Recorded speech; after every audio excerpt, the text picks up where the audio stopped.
sampai 21.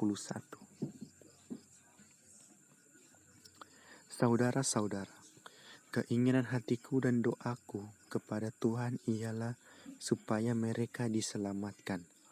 Sebab aku dapat memberi kesaksian tentang mereka bahwa mereka sungguh-sungguh giat untuk Allah, tetapi tanpa pengertian yang benar. Sebab oleh karena mereka tidak mengenal kebenaran Allah dan oleh karena mereka berusaha untuk mendirikan kebenaran Allah mereka sendiri, maka mereka tidak takluk kepada kebenaran Allah. Kebenaran karena iman. Sebab Kristus adalah kegenapan hukum Taurat, sehingga kebenaran diperoleh tiap-tiap orang yang percaya.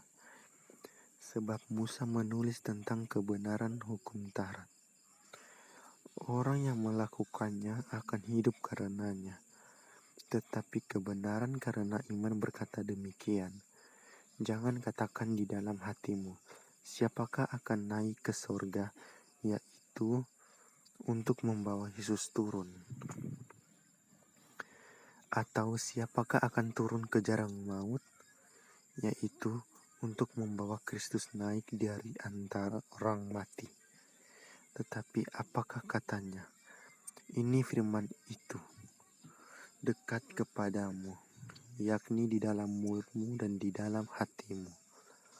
Itulah firman iman yang kami beritakan. Sebab jika kamu mengaku dengan mulutmu bahwa Yesus adalah Tuhan dan percaya dalam hatimu bahwa Allah telah membangkitkan Dia dari antara orang mati, maka kamu akan diselamatkan.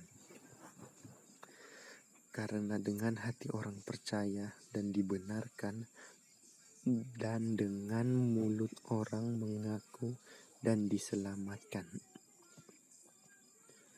Karena kitab suci berkata, barang siapa yang percaya kepada Dia tidak akan dipermalukan, sebab tidak ada perbedaan di antara orang Yahudi dan orang Yunani.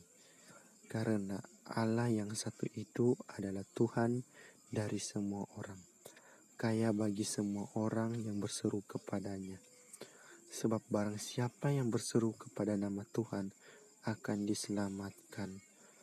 Tetapi bagaimana mereka dapat berseru kepadanya jika mereka tidak percaya kepada Dia? Bagaimana mereka dapat percaya kepada Dia jika mereka tidak mendengar tentang Dia? Bagaimana mereka mendengar tentang Dia jika tidak ada yang memberitakannya? Dan bagaimana mereka dapat memberitakannya jika mereka tidak diutus? Seperti ada tertulis, betapa indahnya kedatangan mereka yang membawa kabar baik. Ketidakpercayaan Israel. Tetapi tidak semua orang telah menerima kabar baik itu. Yesaya sendiri berkata, Tuhan, siapakah yang percaya kepada pemberitaan kami? Jadi, iman timbul dari pendengaran, dan pendengaran oleh firman Kristus. Tetapi aku bertanya, adakah mereka yang tidak mendengarnya? Memang mereka telah mendengarnya. Suara mereka sampai ke seluruh dunia, dan perkataan mereka sampai ke ujung bumi. Tetapi aku bertanya, adakah Israel menanggapnya? Pertama-tama, Musa berkata, aku menjadikan kamu cemburu terhadap orang-orang yang bukan umat, dan membangkitkan amarahmu terhadap bangsa yang bebal. Dan dengan berani Yesaya mengatakan, aku telah berkenan ditemukan mereka yang tidak mencari aku. Aku telah menampakkan diri kepada mereka yang tidak menanyakan aku. Tetapi tentang Israel ia berkata, sepanjang hari aku telah mengulurkan tanganku kepada bangsa yang tidak taat dan yang membantah. Oke, terima kasih.